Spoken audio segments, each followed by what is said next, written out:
3000 वोटों से पीछे चल रहे हैं। खेसारी लाल ने तमाम जो गाने गाए थे और इसके साथ ही जो बयानबाजी की थी, वो कहते हैं ना अपने ही खोदे हुए गड्ढे में खुद गिर जाते हैं। क्या ये बयान या फिर ये वाक्य जो है वो खेसारी लाल पर फिट बैठ रहा है फिलहाल रोहित? बिल्कुल, और खेसारी लाल ने अपने पैर पर खुद कुल्हाड़ी मारी।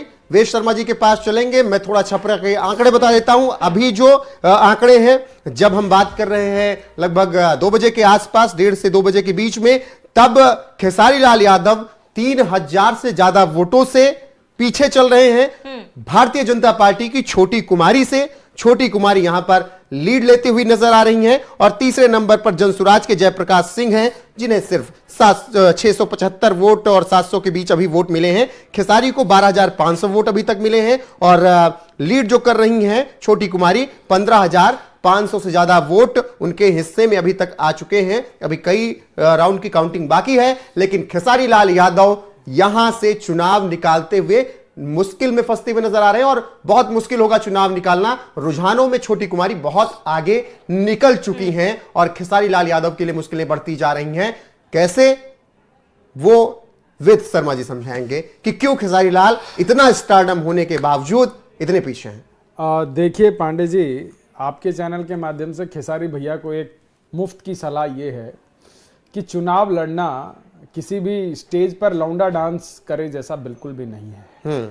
और उनको लगा कि जो अपने अतीत में वो कई वर्षों से करते आए थे, ऐसे ही स्टेज पे आके कुछ भी बोल देंगे, थोड़ा जनता 2 मिनट के लिए हूटिंग राम पर सवाल उठाए, मंदिर पर सवाल उठाए तो फिर जनता जवाब देगी। मंदिर पर सवाल उठाएंगे तो शायद मुस्लिम समुदाय खुश हो जाएगा और एक तरफा वोट मिल जाएगा। देखिए, आंकड़ों की समझ बहुत जरूरी है। यदि कोई भी व्यक्ति किसी भी क्षेत्र में जाके चुनाव लड़ता है तो कोई भी बयान देने से पहले उसको वहां का जो गणित है उसको समझना जरूरी है कि भैया अगर यहाँ मुझे अल्पसंख्यक को वू करना है तो उनका वोट परसेंटेज कितना है, वहाँ पे अल्पसंख्यक का वोट कोई पोलराइज कर रहा है कि नहीं कर रहा है। तो ये तमाम चीज़ें हैं और जो आरजेडी का परफॉर्मेंस है, जो अभी तक जो रुझान दिख रहे हैं कि 31 सीट पर आरजेडी आ गया है। कांग्रेस जैसी पार्टी जिसको 60 से कम सीटें स्वीकार नहीं थी, आज वो बेचारी जो है कम्युनिस्ट पार्टी से भी जो है नीचे चली गई है, बमुश्किल 4 सीटों पर लीड कर रही है।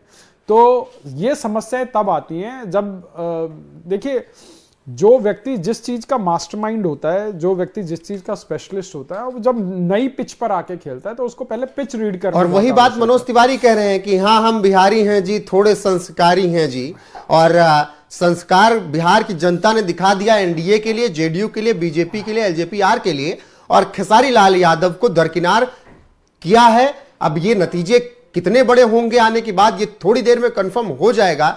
लेकिन बात अगर करें खेसारी लाल यादव ने, इस वक्त की बड़ी खबर है, श्रावणी लेंगी बड़ी खबर। और इस वक्त की बड़ी खबर आपको बता दें, बड़ी जानकारी इस वक्त की, बिहार चुनाव से जुड़ी बड़ी खबर। शाम 6 बजे बीजेपी दफ्तर पहुंचेंगे प्रधानमंत्री नरेंद्र मोदी। ये बड़ी खबर आपको बता दें, बिहार में महाजीत की ओर एनडीए, और इसी को लेकर बिहार विधानसभा चुनाव एनडीए को प्रचंड बहुमत, 198 सीटों पर आगे। ये बड़ी खबर आपको बता रहे हैं, जहां 198 सीटों पर एनडीए आगे है। बड़ी खबर आपको बता दें, शाम 6 बजे प्रधानमंत्री नरेंद्र मोदी बीजेपी दफ्तर पहुंचेंगे। ये बड़ी खबर, अहम जानकारी आपको बता दें, जहां प्रधानमंत्री नरेंद्र मोदी बीजेपी दफ्तर पहुंचेंगे और इसके साथ ही रोहित प्रचंड जीत, मतलब बहुमत का आंकड़ा भी पार किया। और अभी तक अगर सीटों की बात की जाए तो करीब 198 सीटों पर एनडीए आगे चल रही है। बिल्कुल, और ये आंधी है, ये सुनामी है, और जीतिए भाई यार, लेकिन ऐसे ही मत जीतिए कि सामने वालों का मनोबल तोड़ दीजिए कि वो 4-5 चुनाव उस मानसिक दबाव से न निकल पाए कि ऐसा हारे थे। मतलब 243 में से 200 सीटें जीत लेना, अनंत सिंह की बात सही साबित हो रही है। मैं फिर कह रहा हूं, अनंत सिंह ने, एक रिपोर्टर ने पूछा कि अनंदा कितनी सीट आ रही है, अनंत सिंह ने कहा 250 तो आ ही रही है। तो रिपोर्टर ने कहा, अरे महाराज 243 में चुनाव होता है, 243 सीट है। वो कह रहे आ ही रही है, 200-250 आ रही है।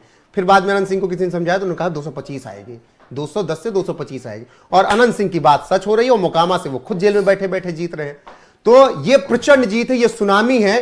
और यही वजह है कि बीजेपी ने जश्न मनाने की तैयारी शुरू कर दी है। प्रधानमंत्री नरेंद्र मोदी बीजेपी कार्यालय पहुंचेंगे, वहां से अपने कार्यकर्ताओं का धन्यवाद करेंगे। और यह बात आप बीजेपी में देखिए कि जब भी वो कोई चुनाव जीतते हैं तो प्रधानमंत्री आकर चुनाव के बाद लीड करते हैं, चुनाव हारने के बाद भी लीड करते हैं और कार्यकर्ताओं का मनोबल डाउन नहीं होने देते। वैजी से एक सवाल है, वैजी, एक कम्युनिकेशन जो है बीजेपी और बाकी तमाम सहयोगी दलों में हमने हमेशा देखा है, और बिहार चुनाव में भी हमने वही जीत देखी जो आंकड़े हम फिलहाल स्क्रीन पर देख सकते हैं। जो एलजेपी आर को 29 सीटें मिली थी, 29 सीटों में से 21 सीटों पर एलजेपी आर आगे चल रही है। हम पार्टी की बात करें 6 सीटों में से 4 सीटें पर वो आगे चल रही है। और वहीं अगर महागठबंधन की बात करें तो कांग्रेस जिसको 61 सीटें मिली थी वो फिलहाल 4 सीटों पर आगे। वेद प्रकाश जी, एक सामंजस्य जो बीजेपी हमेशा अपने तमाम सहयोगी दलों के साथ बैठाकर चलती है, वही कमी कहीं ना कहीं महागठबंधन में रह गई।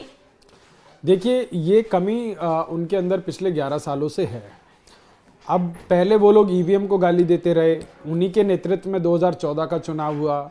मोदी जी ने ईवीएम हैक किया नहीं किया, देश की जनता का दिल दिमाग हैक कर लिया और मोदी जी 30 वर्षों में भारत में प्रचंड बहुमत की सरकार बनाने वाले पहले प्रधानमंत्री बने।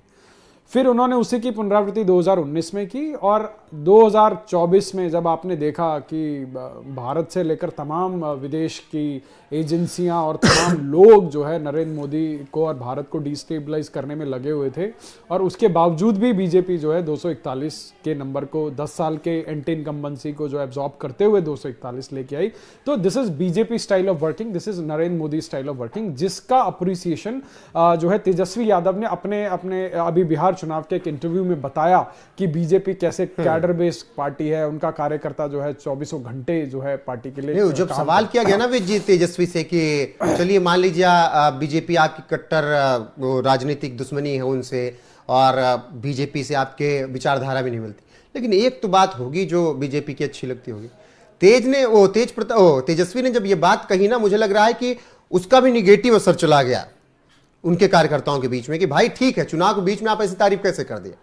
तेजस्वी ने कह दिया कि भाई कुछ भी हो, मेहनत बहुत करते हैं, वो 24/7 लगे रहते हैं और उनका छोटा सा कार्यकर्ता लेकर बड़े नेता तक लगे रहते हैं। रोहित जी, तब जनता ने ये सोचा कि भाई जब मेहनत जो कर रहा है उसको दो, जो मेहनत नहीं कर रहा है उसको क्यों देना। रोहित जी, एक कहावत है कि अकल बादाम खाने से नहीं धोखे खाने से आती है। तो यदि मैं इस देश के तमाम राजनीतिक पार्टियों से और राजनीतिक तो वेद जी खा लिया था ना 2020 में 70 सीटें दी थी। देखिए, मैं एक चीज को बड़ी प्रमुखता से आगे बढ़ाता हूं कि आप सदैव अपने एक्सपीरियंस से नहीं सीखते, आप दूसरों के एक्सपीरियंस से भी सीख सकते हैं। भाई, बीजेपी का जो चुनाव लड़ने का मैकेनिज्म है वो कोई सीक्रेट रेसिपी तो है नहीं, कोई सीक्रेट मसाले तो है नहीं कि मोदी जी आते हैं छौंका लगाते हैं। ये तो वही बात हो गई कि एक बार इश्क में धोखा खा लिया है, कोई बात नहीं, अब एक बार फिर से ट्राई कर लेते हैं। अब कांग्रेस को 70 सीटें दे के हाल देख लिया था ना आपने जी। तो आपको दोबारा क्यों देनी थी 51 सीटें और फिर 10 अकेले लड़ गए 61 सीटें। अगर आपने प्यार में 1-2 बार धोखा खा लिया, कोई भी हो, तो आप दोबारा फिर उसी रास्ते पर क्यों जा रहे हो भाई। कांग्रेस को जो सीटें मिली हैं या मिलनी थी वो उसकी औकात के हिसाब से मिलनी थी। 2020 के चुनाव में जब कांग्रेस को 70 सीटें मिली, आप स्ट्राइक रेट की बात कीजिए। देखिए, अभी लोकसभा चुनाव में चिराग पासवान को 5 सीटें मिली और चिराग पासवान 5 सीट पर जीत के आए। इस चुनाव में उनको 29 सीटें मिली, 21 सीट पर जीत के आए। अब आप बीजेपी का ट्रैक उठा के देख लीजिए। बीजेपी, जब मैं इस चुनाव की नहीं, इससे पिछले महाराष्ट्र चुनाव की यदि बात करूं, जब बीजेपी और जो शिवसेना, उद्धव ठाकरे वाली शिवसेना थी, वो लगभग बीजेपी आधी आधी सीटों पर लड़े थे और बीजेपी का स्ट्राइक रेट देखते यदि बीजेपी अकेले लड़ती तो शायद पूर्ण बहुमत की सरकार बना लेती। तो जब जिस पार्टी का इतना बड़ा इलेक्टोरल मैनेजमेंट है और वो मेरे ख्याल से वो सबके सामने है कि भाई बीजेपी कैसे चुनाव लड़ती है। बीजेपी पहले पन्ना प्रमुख बनाती थी, आजकल पन्ना समूह बनाती है और वो इलेक्शन ऐसे माइक्रो मैनेजमेंट करके लड़ती है कि बूथ बूथ में अपने कार्यकर्ताओं को परिचालित करती है और लेके उनको जो है वोटिंग सेंटर तक लेके आती है और एंड मोमेंट तक जो स्विंग वोटर होता है 5 से 7% का स्विंग वोटर, उसको भी अपने पाले में कर लेती है।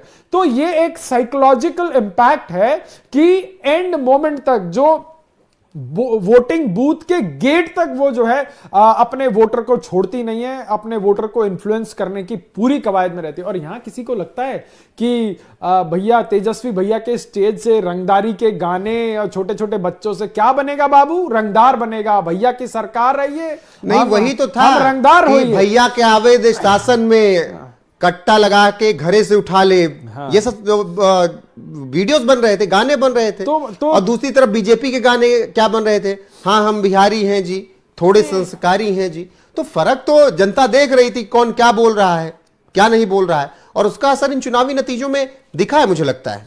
रोहित, एक तरफ जहां, क्योंकि वेद जी ने भी इस बात का जिक्र किया है कि बीजेपी आप एंड मोमेंट तक अपनी पूरी कोशिश करती है, 100% उसकी बीजेपी की कोशिश रहती है। एंड मोमेंट तक नहीं, ये कभी कभार एंड मोमेंट पे ही खेल पलटने आते हैं। दिल्ली का चुनाव देख लीजिए। लेकिन वही अगर विपक्षियों की बात करें रोहित, विपक्षी भी एंड मोमेंट तक कोशिश करता है कि किस तरीके से वो क्या कोशिश करते हैं। वेद जी के पास जाए, वेद जी के पास जाए उससे पहले मैं एक बात बता देता हूँ। दिल्ली का उदाहरण देख लीजिए, कैंडिडेट 90 दिन पहले घोषित कर दिया केजरीवाल ने, सबने कहा वाह भाई क्या कमाल की बात की, ये बड़ी। लौटेंगे सुमित तिवारी, हमारे संवाददाता बीजेपी कार्यालय से हमारे साथ जुड़े हुए हैं। सुमित, क्योंकि 198 के आसपास सीटें एनडीए लीड कर रही है फिलहाल, वहां पर किस तरीके की तस्वीरें आप देख पा रहे हैं? जी सावनी, इस समय मैं बीजेपी के दफ्तर में फुल स्क्रीन काट दिया मौजूद हूँ। इतनी बड़ी जीत हासिल करने के बाद, इतनी बड़ी ऐतिहासिक जीत हासिल करने के बाद इसको जीत को अभी थोड़े समय के लिए ना ही बुलेट ठीक है, क्योंकि रुझान अभी आ रहा है। रुझान में 200 का आंकड़ा जो है वो पार करती हुई बीजेपी और एनडीए नजर आ रही है। तो हेडक्वार्टर में मौजूद हूँ मैं, यहाँ पर आपको दिखाई दे रहा होगा। आकाश से कहूंगा, आकाश देखिए, दिखाइए यहाँ पर लोग जो है वो नाचते हुए दिखाई दे रहे हैं, जो है बैंड बजता हुआ दिखाई दे रहा होगा आपको।